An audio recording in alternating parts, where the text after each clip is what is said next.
right, we have a lot of weather to talk about, and as we take a look at our satellite and radar over the last 24 hours, a couple of interesting things happened. If you're standing in Fargo, scratching your head like I was late last night, very early this morning on where's the snow, this blizzard came with a lot of wind and rain. We were right on that boundary for much of the late night last night, and the fact that we remained warm enough for rain really limited the amount of snow. But look at the radar, just going just a bit north near Harwood or just a bit west of Castleton, and things got real dicey real quick. So these areas that had the blue on them for the majority of the overnight hours here and into the morning from northwest Minnesota, just north of Fargo, out into the James River Valley and near Bismarck, a lot of snow fell. For us, rainfall fell in Lakes Country. So looking at the Doppler radar estimates of how much rain fell, it's estimating between 1/4 of an inch to 1.5 inches. Numerous reports of just over an inch in Lakes Country. So a soggy soaker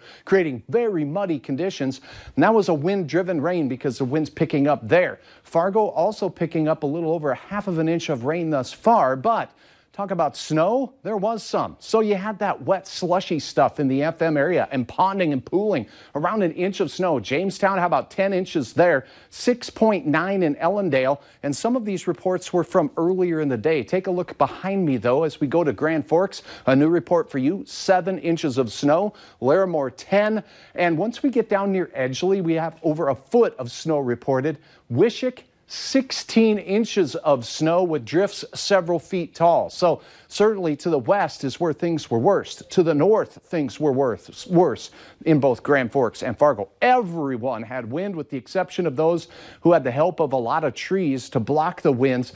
Gust of 56 Fargo. How about Aberdeen by Hutch's Toes? 68-mile-per-hour peak gust measured today. So that caused damage to structures as we were talking about that risk, and it certainly has caused blowing and drifting snow to close roads. Here's a look at the latest radar. And right now, as we take a look at this light snow with a little bit of moderate snow, it's moving to the south and east at about 35 to 40 miles per hour. You are done with new snow in northeast North Dakota, southeast North Dakota, with the exception of Richland County. Still a little bit of snow making its way through there.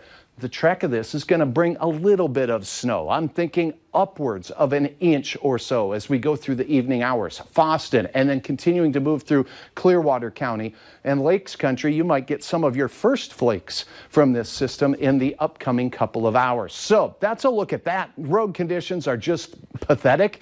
Numerous roads closed in south central, southeast, and eastern North Dakota.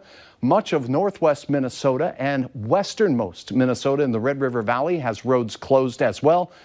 And South Dakota was not spared from this storm either. Here is a look at the South Dakota Department of Transportation camera.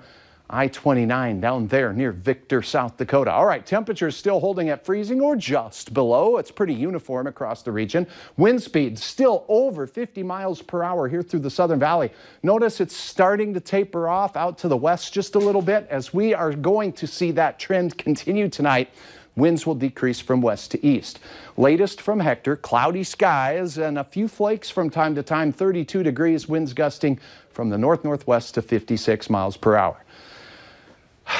This thing is out of here. The light snow will continue through northwest Minnesota and pretty much dry up between now and 10 o'clock.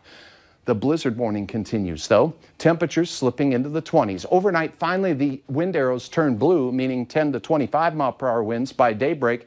Spotty areas of flakes. As we go through your midday on Friday, temperatures do climb back up to near freezing for the afternoon. It will be a breezy day. 10 to 25-mile-per-hour winds from the northwest.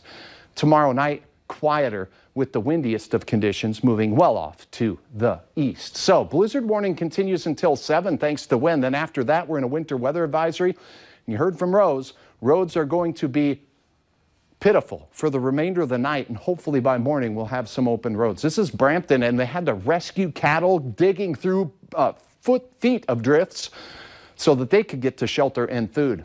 Saturday, can't rule out some light snow. 32 degrees. How about Sunday for St. Patrick's Day? 35, not in the morning, but 35.